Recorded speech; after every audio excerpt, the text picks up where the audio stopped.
তারপর হচ্ছে ইনঅর্গানিকে তুমি বুঝতেই পারছো যে এইটা কিন্তু আমাদের সাবজেক্ট ওয়াইজ ডিস্ট্রিবিউশন বলতে পারো, যেটা আমি অলরেডি তোমাদের সঙ্গে দেখাচ্ছি। যে কোনো চ্যাপ্টার থেকে দুটো কি তিনটে কোশ্চেন আসছে মানে ভালো মতন।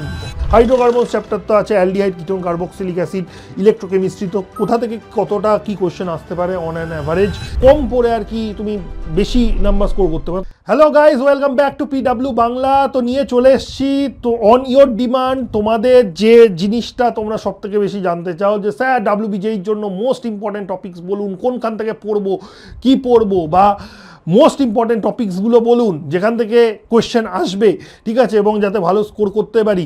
তো সেইগুলোই আমরা দেখে নেব এক নজরে, এবং ডেফিনেটলি আর কথা কোনো রকম খরচ না করে আমি তোমাদের নিয়ে চলে যাব সেই জায়গায়। এবং ফার্স্ট অফ অল যেই কোয়েশ্চেনটা তোমাদের মাথায় সবসময় ঘোরে আর তোমরা সবসময় আমাকে জিজ্ঞাসা করে থাকো যে স্যার, যে কোন জায়গা থেকে সব থেকে বেশি নাম্বার অফ কোয়েশ্চেন্স করে বা কোন জায়গাটার ওয়েটেজ সব থেকে বেশি, তো ডেফিনেটলি দেখো organic will be always on top. অর্গানিকের পজিশন কেউ নিতে পারবে না, এবং সেটা ওয়েটেজ পার্সেন্টেজ দেখেই তুমি বুঝতে পারছো। এবং এই ওয়েটেজ পার্সেন্টেজটা আমি কোথা থেকে পেলাম?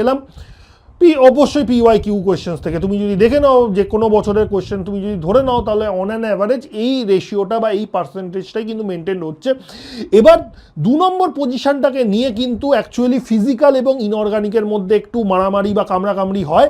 তো কখনো ফিজিক্যাল যেতে, কখনো ইনঅর্গানিক যেতে, বাট যাই হোক না কেন, তো এইটা হচ্ছে অন অ্যাভারেজ তোমার হচ্ছে যে সাবজেক্ট ওয়াইজ ডিস্ট্রিবিউশন বলতে পারো, যেটা আমি অলরেডি তোমাদের সঙ্গে দেখাচ্ছি। এবং এরকম এই বিভিন্ন পোর্শন থেকে, কেমিস্ট্রির বিভিন্ন পোর্শন থেকে তোমাকে কি কোন কোন জায়গাগুলোতে একটু ফোকাস থাকতে হবে বা একটু মানে কি বলবো, মানে ইউজ টু হয়ে যেতে হবে। প্রথম কথা হচ্ছে অর্গানিক। দেখো অর্গানিক এমন একটা পার্ট যেটা আমি অনেকবার বলেছি, ক্লাসে বলেছি, ইউটিউবে বলেছি আগে, সেটা হচ্ছে যে এখানে কিন্তু তোমার মুখস্থ বিদ্যা করলে কিন্তু চলবে না। তুমি যদি মনে করো যে মাইন্ড ম্যাপস শুধু আমি করে চলে যাব আর অর্গানিক আমি একদম ছক্কা মেরে দেবো অর্গানিকে, সেটা কিন্তু হবে না। ছক্কার জায়গা ফক্কা হওয়ার চান্সটাই কিন্তু বেশি, ঠিক আছে।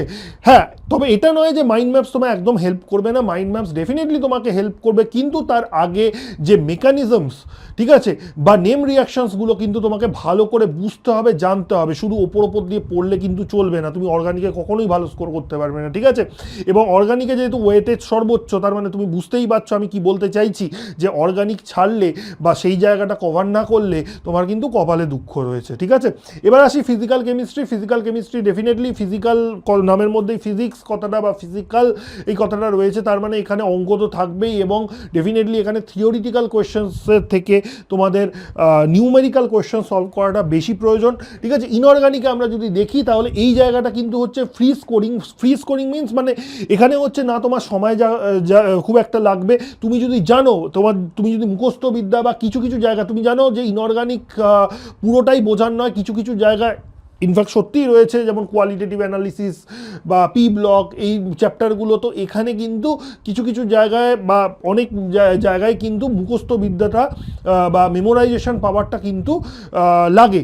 এবং সেই ক্ষেত্রে যাদের মুখস্থ বিদ্যা বা মেমোরাইজেশন পাওয়ারটা রয়েছে, তারা কিন্তু এখানে খুব তাড়াতাড়ি মানে অনেকগুলো কোয়েশ্চেন্স করে ফেলতে পারবে এবং এগিয়ে যেতে পারবে, এবং তাদের জন্য এই জায়গাটা কিন্তু একটা স্কোরিং জায়গা হয়ে দাঁড়াতে পারে, ঠিক আছে। এরপর আমরা যদি আসি যে যদি চ্যাপ্টার ওয়াইজ আমরা যদি দেখি, ঠিক আছে, যে কোন চ্যাপ্টারে কতটা গুরুত্ব, তাহলে সব থেকে বেশি গুরুত্ব হচ্ছে যে ইকুইলিব্রিয়াম চ্যাপ্টারে, যেটা ফিজিক্যাল কেমিস্ট্রি থেকে রয়েছে। বোথ কেমিক্যাল এবং ionic equilibrium are very very much important. এবং তারপরই হচ্ছে অর্গানিক কেমিস্ট্রি এবং মানে GOC এবং আইসোমারিজম এবং রিয়াকশন মেকানিজম, এইগুলো তো আছেই। এবং সারপ্রাইজিংলি কেমিক্যাল কাইনেটিক্সে তুমি দেখতে পারো যে এখান থেকে কিন্তু কোশ্চেন্স তোমার কীরকম আসছে, ঠিক আছে, এবং ওয়েটেজ কতটা। এবং কেমিক্যাল কাইনেটিক্সে আরহেনিয়াস ইকুয়েশন থেকে তো আগের বছরই কোশ্চেন এসছে, ঠিক আছে। এবং ফার্স্ট অর্ডার কাইনেটিক্স মানে ফার্স্ট অর্ডার রিয়াকশনের যে কাইনেটিক্স, সেখান থেকেও প্রশ্ন আসতে পারে। হাফ লাইফ রিলেটেড তো অঙ্ক তো আসতেই পারে। কেমিক্যাল বন্ডিং প্রচণ্ড ইম্পর্টেন্ট, তুমি দেখতেই পাচ্ছ যে কেমিক্যাল বন্ডিং তোমার প্রায় মানে ওয়েটেজটা তুমি দেখতে পাচ্ছ। P ব্লক রয়েছে, ঠিক আছে। কোঅর্ডিনেশন কম্পাউন্ডস রয়েছে। কোঅর্ডিনেশন কম্পাউন্ডস কিন্তু বোর্ডের লেভেলে তোমরা হেলাফেলা করলেও এখানে কিন্তু আমি সবসময় এই জন্য বলে থাকি যে কোঅর্ডিনেশন কম্পাউন্ডস কিন্তু কম্পিটিটিভ লেভেলে প্রচণ্ড একটা ইম্পর্টেন্ট চ্যাপ্টার। এবং দুটো কি তিনটে কোয়েশ্চেন আসছে, তার মানে এটা কিন্তু ভালো ইম্পর্টেন্ট। মানে যে কোনো চ্যাপ্টার থেকে দুটো কি তিনটে কোয়েশ্চেন আসছে মানে ভালো মতন ইম্পর্টেন্ট। তারপর হচ্ছে থার্মোডাইনামিক্স, যতটা চ্যাপ্টারটা বড় লাগে দেখতে, ঠিক আছে, মানে সেই আন্দাজে ততটাও ইম্পর্টেন্ট ব্যাপারটা তা নয়, বাট ইকুয়ালি ইম্পর্টেন্ট আছে। সলিউশন চ্যাপ্টারটা বরঞ্চ থার্মোডাইনামিক্স থেকে অনেক ছোট, বাট তুমি যদি ইম্পর্টেন্সের পয়েন্ট অফ ভিউ থেকে যদি তুমি দেখো বা প্রায়োরিটির পয়েন্ট অফ ভিউ থেকে তুমি যদি দেখো, তাহলে কিন্তু সলিউশন চ্যাপ্টারটা আমি বলতে পারি যে থার্মোডাইনামিক্সের তুলনায় বা সেই চ্যাপ্টারের ভলিউমের তুলনায় সলিউশন চ্যাপ্টারটা কিন্তু বেশি ইম্পর্টেন্ট। ডিএনএ ব্লক সাইজে ছোট হতে পারে বা মানে কিন্তু ইকুয়ালি ডিএনএ ব্লক থেকে কিন্তু ভালো রকম কোয়েশ্চেন্স দেয়। হাইড্রোকার্বনস চ্যাপ্টার তো আছে, aldehyde, ketone, carboxylic acid, electrochemistry, তো কোথা থেকে কতটা কি কোয়েশ্চেন আসতে পারে অন অ্যান অ্যাভারেজ এবং যার বিগত বছরে যা প্রশ্ন এসছে তার বেসিসে এই ওয়েটেজ ক্যালকুলেশন বলো। এবং তুমি দেখতে পাচ্ছ অ্যাটমিক স্ট্রাকচার থেকে ম্যাক্সিমাম দুটো কোয়েশ্চেন আসতে পারে, এবং অ্যাটমিক স্ট্রাকচারে আমি এর আগে ট্রেন্ড অ্যানালিসিসের ভিডিওতেও হয়তো বলেছি যে তোমার বোর্ডস মডেল এবং কোয়ান্টাম নাম্বার এই দুটোর ওপর মানে কোয়েশ্চেন আসার সম্ভাবনা সব থেকে বেশি। মানে দুটো কোয়েশ্চেন যদি আসে, একটা তো বোর মডেল থেকে দেবে, ঠিক আছে, মানে সেটা এনার্জি রিলেটেড কোয়েশ্চেন্স হোক বা radius related, velocity, what ever, ঠিক আছে, আর আরেকটা তো কোয়ান্টাম নাম্বারের থেকে কিন্তু দেবে। তো এটা সলিড স্টেটেও তুমি দেখতে পাচ্ছ যে সলিড স্টেট থেকেও প্রত্যেক বছর কিন্তু নিয়ম করে প্রশ্ন দেয়। তো কাজেই এই চ্যাপ্টারটা হয়তো আমাদের যেই মেন্স বা নিটে লাগে না, বাট এখানে কিন্তু এই চ্যাপ্টারটা আমাদের দেখতে হবে, ঠিক আছে। Redox reaction, surface chemistry, states of matter, এবং সবার লাস্টে যে এতগুলো যে চ্যাপ্টার রয়েছে, biomolecules, polymers, chemistry in everyday life বা এনভায়রনমেন্টাল কেমিস্ট্রি, ঠিক আছে, এই চ্যাপ্টারগুলো থেকে অন অ্যান অ্যাভারেজ তুমি ধরে রাখো যে 2 কি 3টে কোয়েশ্চেন পাবে, এবং সেটা পাবে হচ্ছে ক্যাটেগরি 1-এর প্রশ্ন, মানে যেইগুলো হচ্ছে 1 নম্বরের প্রশ্ন, এবং যেখানে মানে এখান থেকে মানে এই চ্যাপ্টারগুলো কি মানে তোমার কম পড়ে আর কি তুমি বেশি নাম্বার স্কোর করতে পারো, তার কারণ তুমি জানো যে এখানে এক একটা নম্বরে কতটা মূল্য, ইভেন ফ্র্যাকশনেরই বা কতটা মূল্য। তো সেই দিক দিয়ে দেখতে গেলে এই চ্যাপ্টারগুলো কিন্তু তুমি শেষের দিকে যদি তুমি পড়ে যাও, তাহলে শিওর শট তুমি কিন্তু সেই 2টো কোয়েশ্চেন আনসার বা একটা কোয়েশ্চেন যাই আসুক, তো সেইগুলো তুমি করতে পারবে, এবং একটা নম্বরের মূল্য কিন্তু অপরিসীম এখানে, তাই না? তো এই হচ্ছে ব্যাপার।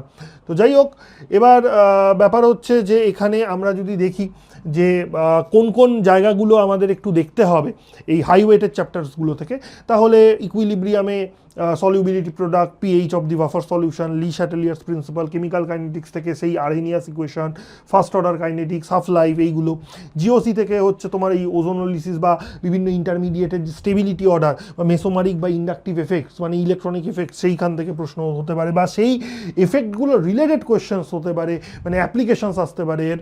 ডিএনএ ব্লক, সেখানে হচ্ছে পটাশিয়াম পারম্যাঙ্গানেট এবং K2Cr2O7-এর যে কেমিক্যাল যে রিয়াকশনসগুলো রয়েছে তার ওপর প্রশ্ন আসতে পারে। তো এইগুলো আর কি রয়েছে, ঠিক আছে। এবং তোমার যে কোন কোন আরও যে চ্যাপ্টার্স থেকে যে ইম্পর্টেন্স যে টপিকগুলো সেখানে আমি দিয়ে দিয়েছি, সেইগুলো তোমরা দেখতে পারো, ঠিক আছে, বিভিন্ন চ্যাপ্টারের, ঠিক আছে। এবং এই জিনিসগুলো যেটা আমি বললাম অ্যাটমিক স্ট্রাকচারে, যে তোমার কোয়ান্টাম নাম্বার, বোর্স মডেল এবং থার্মোডাইনামিক্সে একটা জিনিস তো খুব ভালো করে করতে হবে, সেটা হচ্ছে গিভস ফ্রি এনার্জি এবং স্পন্টেনিটি। তো এই জায়গাটা কিন্তু খুব ভালো করে করতে হবে, এখান থেকে কিন্তু প্রশ্ন আসে খুব, ঠিক আছে। সলিউশন, রাউলস ল বা colligative properties, vent of factor, এইগুলো প্রচণ্ড ইম্পর্টেন্ট। ইলেকট্রোকেমিস্ট্রি, নার্নস ইকুয়েশন এবং ফ্যারাডেজ ল, এইগুলো অতি অবশ্যই করে যাওয়া উচিত, ঠিক আছে। এবং পিরিয়ডিক প্রপার্টিসে দেখো যে এক্সেপশনাল যে ট্রেন্ডসগুলো, তারপর পি ব্লকে যে নাইট্রোজেন এবং ফসফরাস যে কম্পাউন্ডসের যে ব্যাপার স্যাপারগুলো, ক্যারেক্টারিস্টিক্সগুলো বা কেমিক্যাল রিয়াকশনসগুলো, সেইগুলো।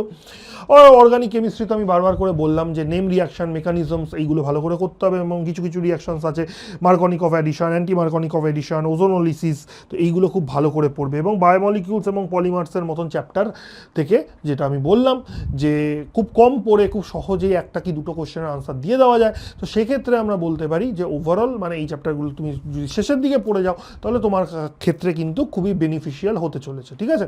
তাহলে বোঝা গেল, তাহলে এই হচ্ছে আমাদের বিগত ইয়ারের প্রশ্ন দেখে আমাদের যে মোস্ট ইম্পর্টেন্ট যে টপিকস এবং কোন চ্যাপ্টারে কোন কোন সাব টপিকের ওপর আবার গুরুত্ব দিতে হবে আমি সেইগুলোও বলে দিয়েছি।